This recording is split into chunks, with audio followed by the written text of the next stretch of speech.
All right, today we're going to dive into one of the most powerful and honestly brilliant moments from the epic Ramayana. This isn't a story about a huge battle or some crazy magic. No, this is about brotherhood, about duty, and about finding a truly genius solution to what seems like an impossible problem. So, let's get right into it. So picture this. We're deep in a forest. The mood is heavy. Two royal brothers, Rama and Bharata, have just had this really painful reunion.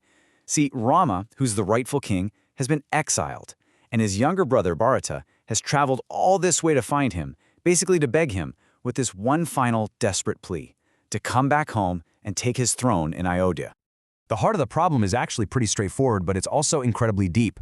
Bharata just fundamentally believes the throne isn't his to take. He's like, no way! He needs Rama, the eldest, the one who's supposed to be king, to come back and rule, to bring the light back to the kingdom. But of course, it's just not that simple. And this is where it gets complicated. Rama's answer throws up this massive roadblock. It's a concept that's bigger than any personal wish, bigger than politics. It's a principle that guides, well, everything. And that principle is called dharma.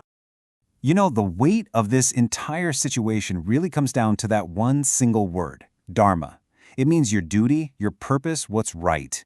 And Rama explains that he's bound by his sacred duty, his dharma, to honor the promise their father made, a 14-year exile. To break that promise, that would be a huge violation of dharma itself, and it puts both brothers in this absolutely impossible spot. And this lays it out perfectly. You've got this complete moral deadlock. On one side, Rama's duty is to his father's word and to the principle of dharma, can't break it. But on the other side, Bharata's duty is to the people of Ayodhya who need their real king. Here's the thing. They're both right, and yet their duties are in total opposition. What do you do?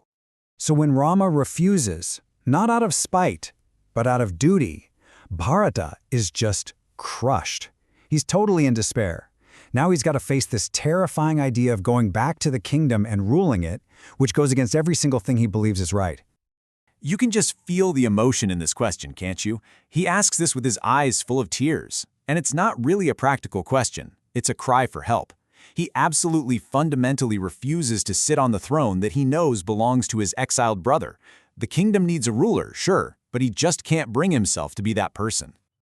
So at this moment, when they're at a total impasse, and it seems like there's no way out, Rama comes up with this incredibly profound and creative solution. I mean, it's something that becomes legendary. The answer, it turns out, isn't a person at all, but a symbol. A really powerful symbol. And here is the genius of it. Rama gives him this gentle but firm instruction. He basically creates a whole new job for Bharata. You're not going to be the king, he says. You're going to be my regent, my representative, a caretaker. Just that simple little shift in perspective, it completely solves Bharata's moral crisis. Now he can serve without feeling like he's stealing the crown. And to make this official, to make it real, Rama does something amazing. He takes off his simple wooden sandals. And in that one gesture, they're transformed. They're not just shoes anymore. They literally become the physical embodiment of Rama himself, his presence, his authority, and his absolute commitment to his righteous path. With these words, Rama gives Bharata the perfect solution. The sandals will literally sit on the throne, making it crystal clear to everyone who the true king is. Now Bharata can govern for Rama, getting all his authority from the symbol of the rightful ruler. Problem solved. But it gets even better. The way Bharata accepts this solution is just as powerful as the idea itself. He doesn't just say, okay, cool. No, he makes a sacred oath in return, a brand new promise that perfectly mirrors his brother's own sacrifice. And you got to look at the details here. He accepts them with trembling hands. His tears are actually falling onto the sandals. This is not just some political handover, you know? This is a deeply emotional, deeply spiritual moment where all that devotion and responsibility is passed from one brother to the other. And just listen to this vow.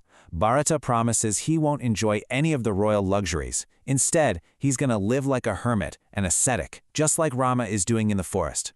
So he's not just a caretaker in his actions, but in his spirit too, making it clear he's just a servant to the real king. And Bharata doesn't waste a single second. He goes back to Ayodhya, carrying these sandals like they're the most sacred things in the world. He walks right into the court, places them directly on the royal throne, and announces to the entire kingdom that Rama is, and always will be, their true king. And just like that, a 14-year reign begins that is unlike anything in history. For all those years, Bharata rules the kingdom, and he rules it well. But he does it all not for himself, but as a servant to a pair of wooden sandals. It's the ultimate proof of his unwavering devotion. So what does this all tell us? I mean, this story shows that real authority doesn't always need a person to be physically present. For 14 long years, an entire kingdom was held together by shared values, by devotion, and by a symbol that represented the promise that their true king would return. Which, it leaves us with this final, really thought-provoking question. The story of Rama's sandals seems to suggest that, yeah, maybe it can.